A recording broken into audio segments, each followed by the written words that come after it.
প্রিয় বন্ধুগণ, গতকাল একটা ঐতিহাসিক একটা ইভেন্ট, পলিটিক্যাল ইভেন্ট হয়েছে। আমরা বেশিরভাগ রাজনৈতিক দল আমরা একটা ঐতিহাসিক জুলাই সনদে স্বাক্ষর করেছি এবং এটা আজকে সত্যি বাংলাদেশের রাজনৈতিক ইতিহাসে একটা অনন্য ঘটনা যে রাষ্ট্র কাঠামো পরিবর্তন, মূলনীতি সংশোধন, একই সঙ্গে আমাদের রাজনীতিকে আরো স্বচ্ছ করা, জনগণের কাছে পৌঁছে দেওয়া, গণতন্ত্রকে সত্যিকার অর্থে গণতন্ত্রের প্রাতিষ্ঠানিক যে প্রতিষ্ঠানগুলো আছে সেগুলোকে প্রাতিষ্ঠানিক ভাবে আরো বেশি উন্নত করা এবং গণতন্ত্রকে গণতন্ত্রের মতো চলতে দেওয়া, গণতান্ত্রিক কৃষ্টি অর্থাৎ ডেমোক্রেটিক কালচারটা গড়ে ওঠা, এই ব্যাপারগুলোতে এই সমাজের মধ্যে সবগুলি আসতে সক্ষম হয়েছে। প্রায় দীর্ঘ 7-8 মাস কাজ করে তারা এটা নিয়ে এসেছেন। একটা আনফর্চুনেট ইনসিডেন্ট ঘটেছে যে কালকে ছেলেরা একটা গ্রুপ তারা এখানে আপনার এসে বসে যায় এবং তারপরে একটা আনফর্চুনেট ঘটনা ঘটে।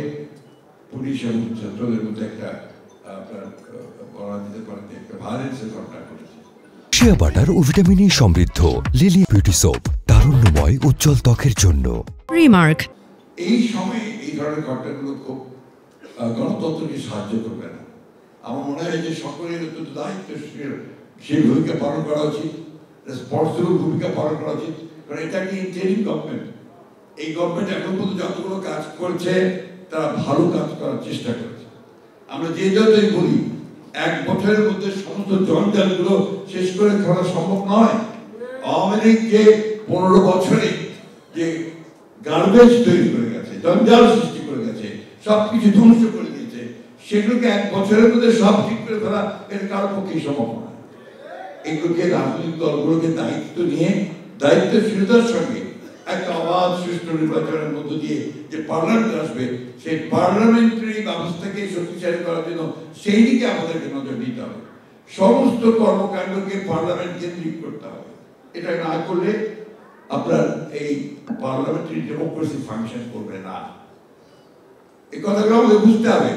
পৃথিবীর যেসব দেশে পার্লামেন্টারি ডেমোক্রেসি সফল হয়েছে সবগুলোতে কিন্তু আপনার পার্লামেন্ট কেন্দ্রবিন্দু রাজনীতি সেখানে করতে হবে।